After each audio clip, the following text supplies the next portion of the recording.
Halo, perkenalkan saya Laura Stefani Nunubete, dosen pada Politeknik Negeri Ambon, jurusan Administrasi Niaga, Program Studi D4 Administrasi Bisnis.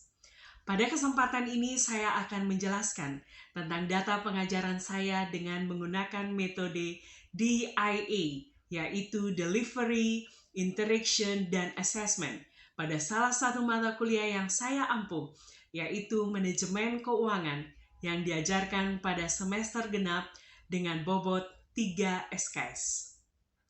Mata kuliah ini memberikan pengetahuan tentang konsep-konsep dasar manajemen keuangan, keputusan investasi, dan pembelanjaan yang bersifat jangka pendek dan jangka panjang, kebijakan dividen, serta aspek strategis lainnya seperti reorganisasi dan likuidasi, penggabungan perusahaan meliputi merger, konsolidasi, dan akuisisi. Setelah mengikuti mata kuliah ini, diharapkan mahasiswa mampu mengembangkan diri menjadi manajer keuangan yang mampu memahami tujuan perusahaan, mampu menganalisa laporan keuangan, menganalisa investasi, melakukan evaluasi kinerja keuangan, dan mampu menggunakan metode analisa yang tepat dalam kasus manajemen keuangan. Materi perkuliahan yang diajarkan: pertama, konsep dasar manajemen keuangan; 2, konsep time value of money; 3, analisa biaya modal dan struktur modal; 4, konsep dan teknik penganggaran modal; 5, menyusun laporan sumber dan penggunaan dana; 6, konsep kebijakan dividen; 7, bentuk restrukturisasi perusahaan; 8, analisa rasio keuangan; serta konsep pasar modal dan konsep penilaian saham yang juga diajarkan langsung oleh praktisi ahli.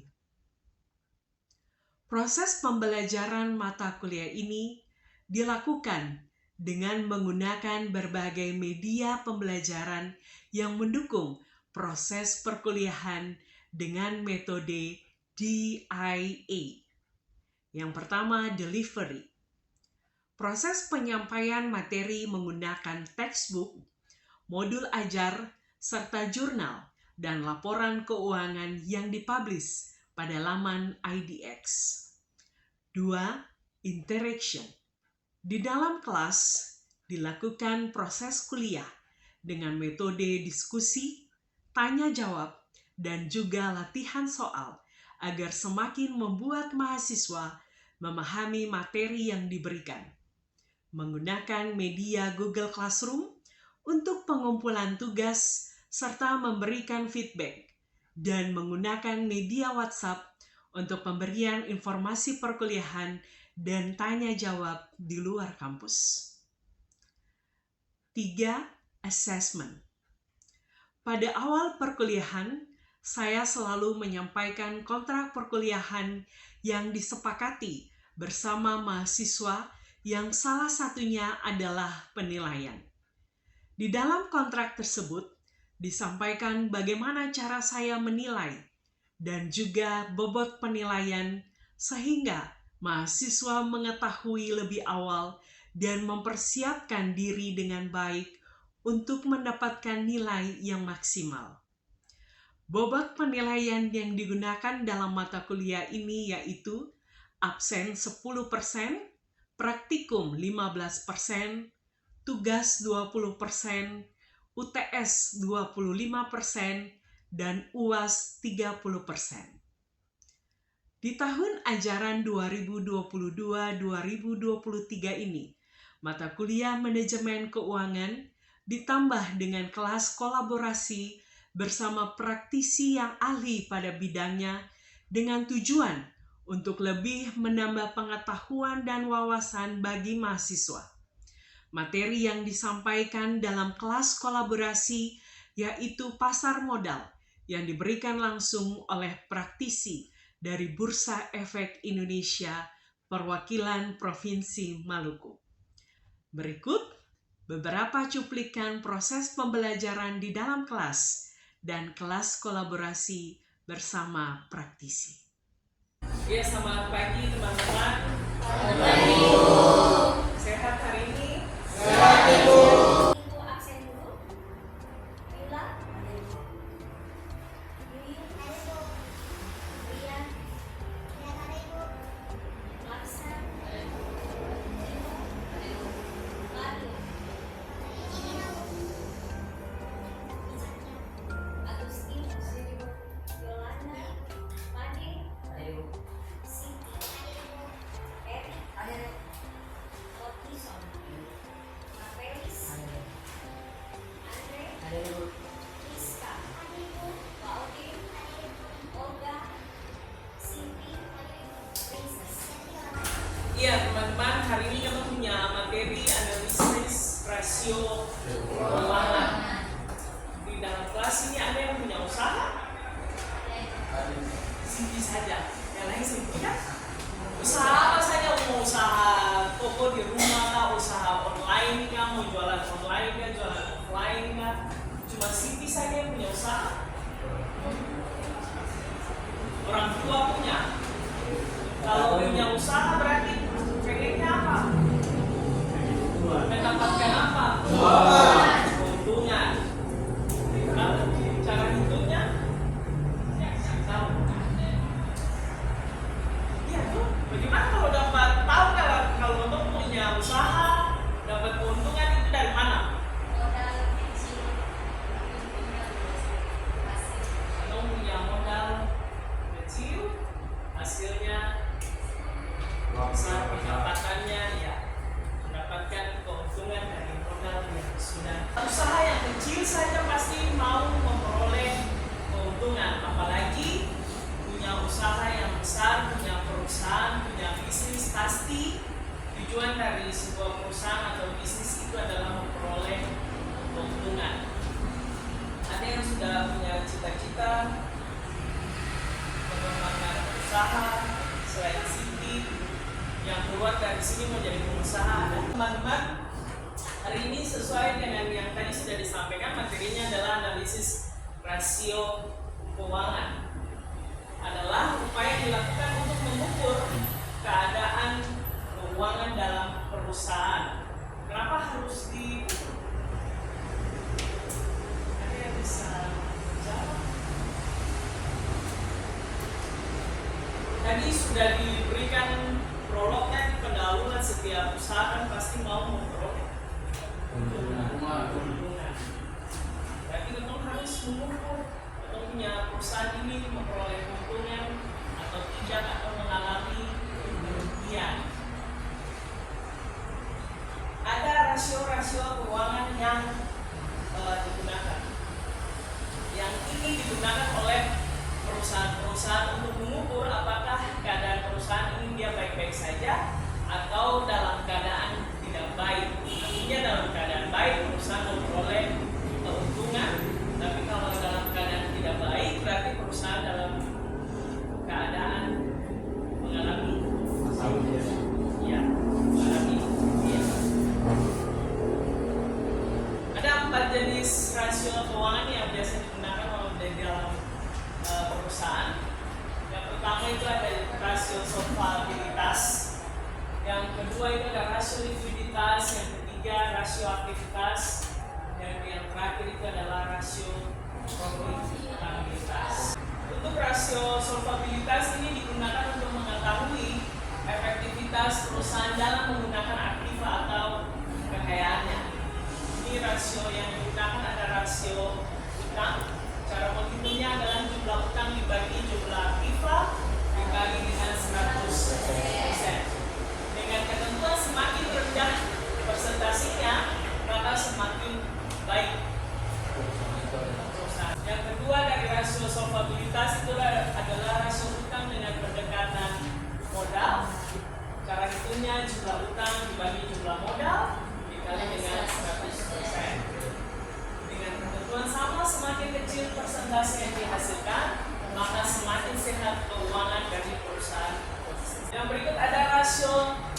likuiditas adalah jenis perhitungan yang digunakan untuk melihat kemampuan likuiditas suatu perusahaan. Jadi kalau di dalam laporan keuangan selain kalau cari likuiditasnya itu biasanya ditulis liability, liabilitas itu sama. Itu artinya kemampuan untuk membayar utang dalam jangka pendek ataupun di dalam jangka panjang.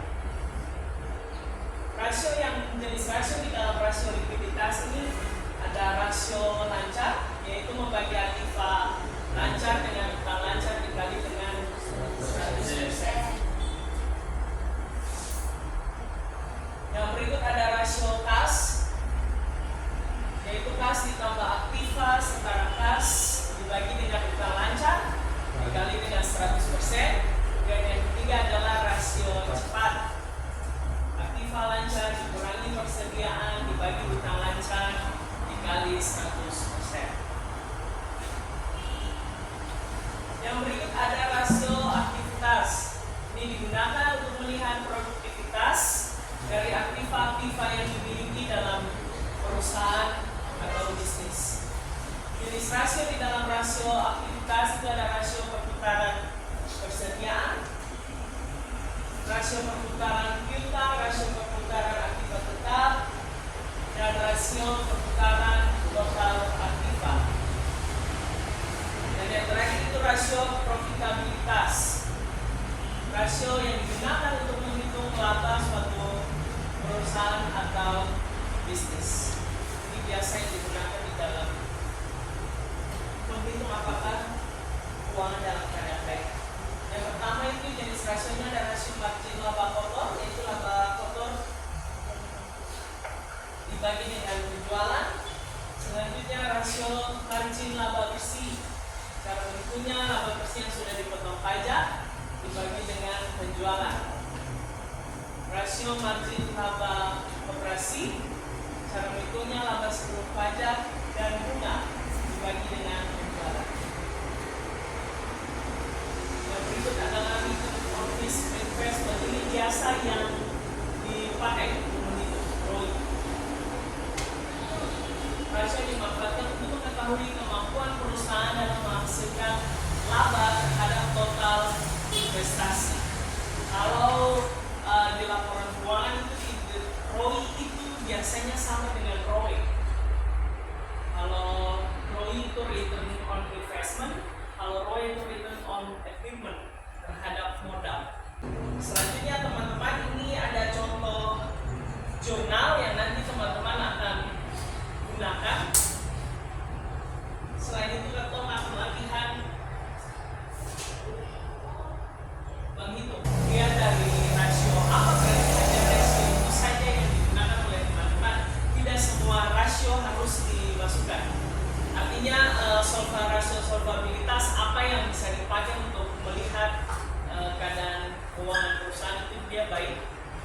Rasio likuiditas apa yang mau dipakai, dan rasio profitabilitas apa yang mau dipakai. Rasio apa yang mau dipakai. Tidak semua rasio itu harus digunakan. Ini salah satu contoh. Ini analisa yang dilakukan pada PT Akses Indonesia yang juga diambil di IDX. Data yang diambil ini rasio solvabilitas, rasio likuiditas, dan rasio profitabilitas. Ini contoh laporan keuangan dan tahunan perusahaan yang sudah diambil di IDX. Ini bisa langsung di-download teman-teman. Misalnya pada rasio likuiditas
dibutuhkan informasinya adalah aktiva lancar dan utang lancar untuk menentukan current ratio. Ya, teman-teman cari di dalam laporan saja. Adakah current ratio? Tulisan total current asset dalam kurung current ratio. Tinggal teman-teman ambil hasilnya saja diurut dari tahun 2018 sampai 5 tahun setelahnya sesuai data yang disajikan. Setelah itu dibutuhkan apa di solvabilitas debt ratio. Teman-teman cari lagi di laporan keuangannya apakah sudah ada debt ratio. Total liabilitas dibagi dengan total aset. Yang kedua teman-teman, tinggal teman-teman masukkan saja, ambil hasilnya lalu masukkan saja ke dalam tabel. Selanjutnya rasio profitabilitas. Apa yang dicari? ROI atau ROA yang dipakai atau ROE. Setelah ada di dalam tabel, tinggal teman-teman menjelaskan saja. Di tahun 2018 ternyata PT Indonesia, aset Indonesia mengalami peningkatan berapa persen. Di tahun 2019 mengalami penurunan berapa persen.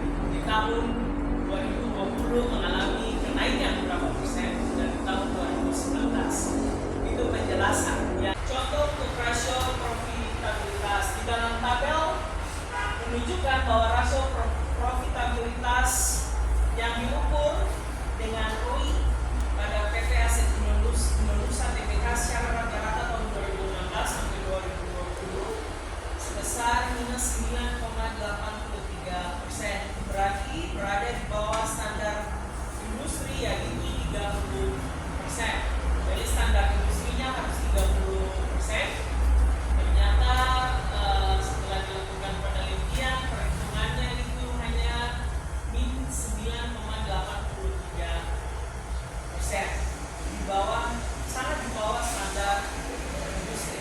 Hal ini menunjukkan tingkat profitabilitas yang diukur dengan ROI pada PT Aset Indonesia TBK berada dalam kondisi yang kurang baik karena berada di bawah standar industri.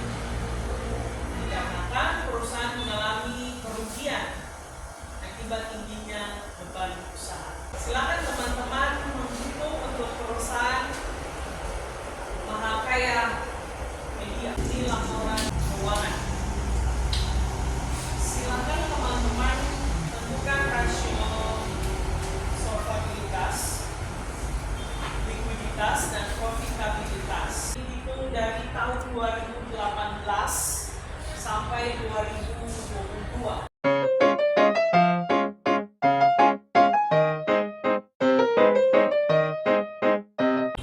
Yang mau maju silakan teman-teman, silakan diisi current ratio-nya dan rata-rata. Kebetulan laporan keuangan dan tahunan yang disajikan oleh PT Mahakaya Media ini sudah dilengkapi dengan rasio perhitungannya dalam persentase. Jadi silakan teman-teman tinggal ambil saja, misalnya tadi dibutuhkan current ratio, tinggal ambil saja yang sudah ada hasil perhitungannya, lalu ditaruh, dihitung rata-ratanya, lalu tinggal dilihat presentasinya apakah dia memenuhi standar. Dalam kas current ratio itu standar industrinya harus 200%. Bagaimana? Rata-rata berarti dijumlahkan lalu dibagi dengan jumlah tahun yang dipilih. Jadi kalau yang digunakan sekarang adalah 5 tahun, berarti tinggal dijumlahkan. Silakan yang mau maju current ratio yang sudah ada di slide, tinggal ditulis di papan, dibagi 5. Silakan.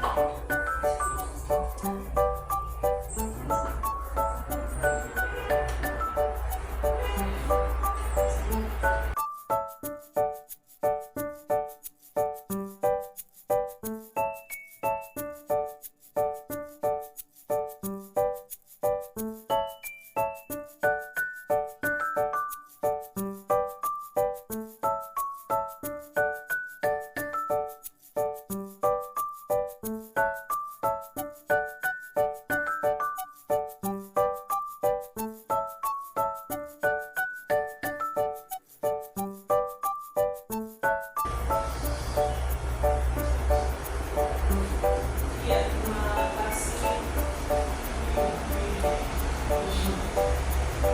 teman-teman, seperti yang sudah ditulis oleh Karen Ratio di slide.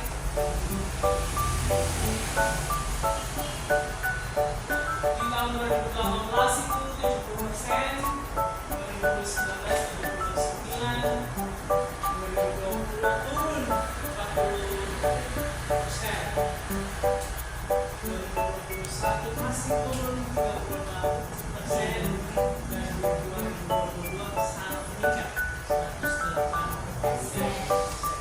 Kenapa di 2020 dan 2021 70 tambah 79 tambah 40 tambah 36 tambah 108. Dapatnya berapa? Baru dibagi 5. Sudah dibagi 5 ya?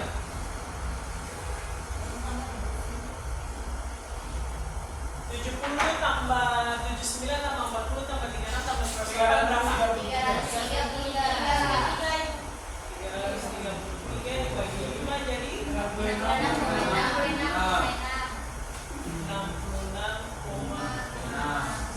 Selanjutnya debt ratio.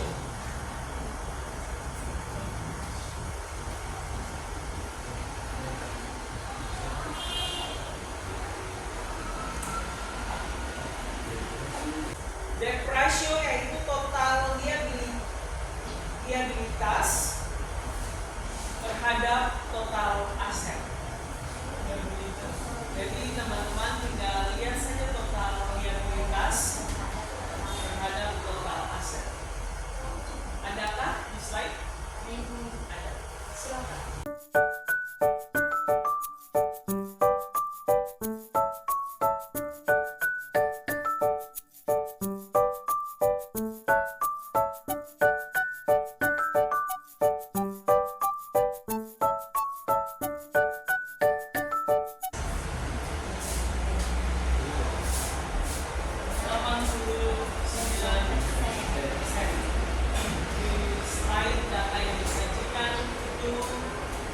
Ratio artinya total hutang dibagi dengan total aset atau total infak.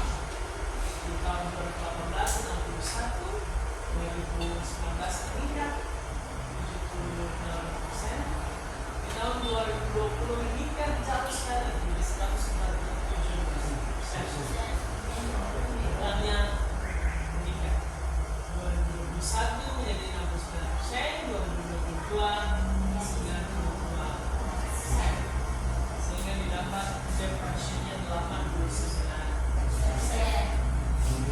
Selanjutnya ROI, return on investment, atau yang tadi sudah disampaikan biasanya itu ROI yang hasilnya sampai dengan ROI,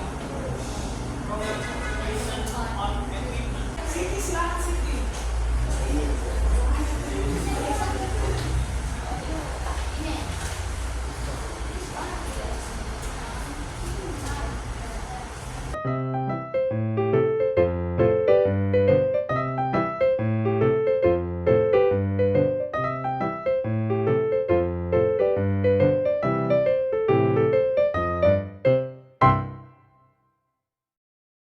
Setelah teman-teman mendapatkan rata-ratanya, ada rasio rata-ratanya 67%, standar industri itu harus 20%, 200%, berarti kondisi perusahaan dalam keadaan